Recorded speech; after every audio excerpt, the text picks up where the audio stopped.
जय हिंद दोस्तों। स्वागत है हमारे यूट्यूब चैनल बिहार ब्लॉग्स में। दोस्तों, आज का हम एनसीसी का चैप्टर साहसिक प्रशिक्षण यानी एडवेंचर ट्रेनिंग के बारे में पढ़ने वाले हैं, जो कि आपके ए सर्टिफिकेट में 15 मार्क्स तथा बी सर्टिफिकेट में 8 मार्क्स तथा सी सर्टिफिकेट में 8 मार्क्स का पूछता है। तो दोस्तों, चलिए इसको क्वेश्चनों को शुरू करते हैं। और साथ ही अगर अभी तक आपने हमारे चैनल को सब्सक्राइब नहीं किया है तो सब्सक्राइब कर लीजिए और साथ ही मेरे वीडियोस को लाइक कर दीजिए।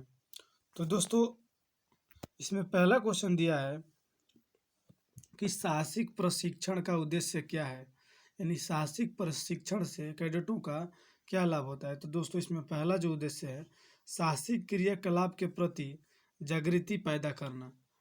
दूसरा है कि कैडेट्स में साहसिक प्रशिक्षण के प्रति आत्मविश्वास पैदा करना। तीसरा है कि कैडेट्स में साहस तथा सहवर्ग की भावना का विकास करना।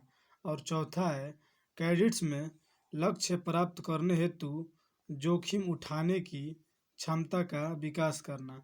और पांचवा अंतिम है कि कैडेट्स में नेतृत्व के गुणों का विकास करना। ये जो 5 पॉइंट हैं, ये काफ़ी इंपॉर्टेंट पॉइंट है कि साहसिक प्रशिक्षण का उद्देश्य क्या है। दोस्तों, ये पूछ सकता है और पूछेगा भी, जरूरी से आप याद कर लीजिएगा, इन 5 पॉइंटों को नोट कर लीजिएगा। आगे देखते हैं, क्वेश्चन में दिया है दोस्तों कि साहसिक प्रशिक्षण से कैडेटों को जो लाभ होता है उसके बारे में बताएं। तो दोस्तों, इसमें पहला जो लाभ होता है, साहसिक प्रशिक्षण कैडेट्स की चारित्रिक उन्नति में सहायता करता है। दूसरा, कैडेट्स को कष्ट सहने का अभ्यास हो जाता है। तीसरा, कैडेट्स में सहिष्णुता आती है, वह धैर्यवान और शक्ति संपन्न हो जाता है।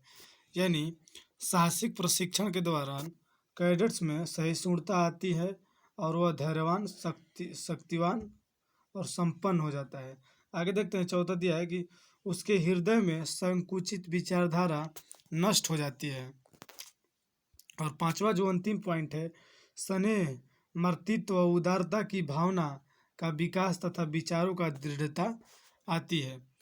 आगे देखते हैं, आगे क्वेश्चन में दिया है दोस्तों कि एनसीसी की साहसिक क्रियाकलाप कौन सी है, यानी एनसीसी के साहसिक क्रियाकलाप के बारे में लिखें। तो दोस्तों, इसमें पहला जो साहसिक क्रियाकलाप है, हॉट एयर बैलून। और दूसरा है स्काई डाइविंग। तीसरा है वाटर राफ्टिंग। और चौथा है कैनोडिंग। पांचवा है बंग जंपिंग। और छठा है स्नो बोर्डिंग। और सातवां है विंग सर्फिंग। और आठवां है पाल नौकायान। नौवां है माउंट बाइकिंग। और 10वां हैंग ग्लाइडिंग। 11वां स्काइडिंग। दोस्तों, ये इतने हैं एनसीसी के साहसिक क्रियाकलाप हैं। आपसे कोई पूछ 5 प्रक्रिया के नाम पूछेगा, आप इनमें से किसी 5 प्रक्रिया को लिख दीजिएगा।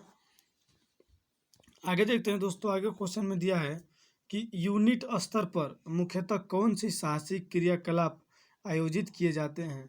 तो दोस्तों, इसका उत्तर होगा पहली, साइकिल अभियान की क्रियाकलाप आयोजन किया जाता है। दूसरा, बर्फ पर फिसलना या सरकना, जिसे स्लर्डिंग कहते हैं, स्लर्डिंग, जो कि मुख्यतः आपको ये दार्जिलिंग में होता है।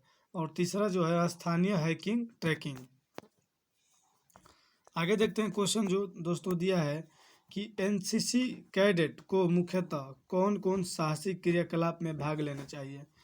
दोस्तों, ये भी काफ़ी इंपॉर्टेंट क्वेश्चन है कि एनसीसी कैडेट को मुख्यतः कौन कौन से साहसिक क्रियाकलाप में भाग लेना चाहिए। तो इसमें पहला जो है, उसमें पैदल यात्रा आता है, यानी पैदल यात्रा में भाग लेना चाहिए।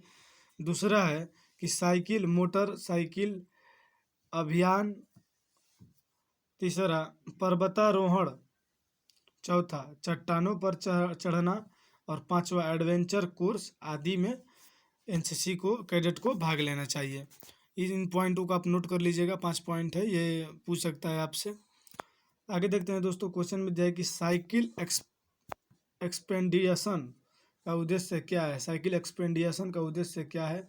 तो दोस्तों, इसका अर्थ होगा कि पहला, धार्मिक ऐतिहासिक तथा पर्यटक स्थलों को देखना। दूसरा, कैडेटों में आत्मविश्वास को बढ़ाना। तीसरा, लीडरशिप, मातृत्व, जोखिम उठाने की क्षमता का विकास। आगे देखते हैं, आगे दोस्तों क्वेश्चन में दिया है कि साइकिल एक्सपेंडिएशन योजना बनाते समय किन किन बातों का ध्यान रखना चाहिए। तो दोस्तों इसका पहला का आंसर होगा कि कैडेटों को संख्या, दूसरा कैडेट का फिजिकल स्टैंडर्ड, फाइनेंस, तीसरा कैडेट्स की साइकिल, चौथा ठहरने की व्यवस्था और पांचवा मेडिकल कवर। और इसी में है छठा सूचना एकत्रित करना, सातवां सिविल व मिलिट्री अथॉरिटीज में तालमेल और नौवां लॉजिस्टिक प्लान आदि। ये जो 9 प्रकार के ये जो क्रियाकलाप हैं इनको ध्यान रखना चाहिए कि एनसीसी के एक्सपेंडेशन योजना बनाते समय, साइकिल एक्सपेंडेशन योजना बनाते समय इन 9 बातों को ध्यान रखना चाहिए। दोस्तों आगे देखते हैं, आगे क्वेश्चन में दिया है पांचवा कि कैडेट को किन किन आकाशीय साहसिक में भाग लेना चाहिए। तो दोस्तों इसमें पहला होगा पैरासीलिंग, दूसरा पैरा जंपिंग और तीसरा स्लदरिंग, यानी बर्फ पर फिसलने की कला को स्लदरिंग कहते हैं। पैरासीलिंग मतलब जो ऊपर पैराशूट के माध्यम से उड़ा जाता है, और पैरा जंपिंग यानी पैरा जंपिंग पैरा के माध्यम से हम नीचे जो उतरते हैं उसको पैरा जंपिंग कहा जाता है। आगे देखते हैं दोस्तों, छठा क्वेश्चन दिया है कि पैरासीलिंग क्या है, इसके मुख्य उपकरण का नाम लिखें। दोस्तों इसका उत्तर होगा कि यह एक एरियल स्पोर्ट है। इसमें कैडेट्स पैराशूट को नौपी के साथ हवा में तैराता है। इसके मुख्य उपकरण पहला कनोपी, हॉर्नस, 2 रस्सियाँ और चौथा 2 योक और पांचवा रिलीज मैकेनिज्म और छठा जीप। इतने सारे जो ये होते हैं, ये उपकरण होते हैं। यानी पैरासीलिंग एक एरियल स्पोर्ट है जिसमें कैडेट्स को पैराशूट को नापी के साथ हवा में तैरता है। और इसके मुख्य उपकरण हैं कनोपी, हरनेस, 2 रस्सियाँ, 2 योक, रिलीज मैकेनिज्म, जीप। इसको आप याद कर लीजिएगा दोस्तों। आगे देखते हैं, क्वेश्चन में दिया है दोस्तों 10वां कि पर्वतारोहण कोर्स करना वाली 3 संस्थाओं के नाम लिखें। दोस्तों ये क्वेश्चन गलत लिखा गया है। पर्वतारोहण कोर्स करने वाली 3 संस्थाओं के नाम लिखे, ऐसे कुछ क्वेश्चन होना चाहिए था।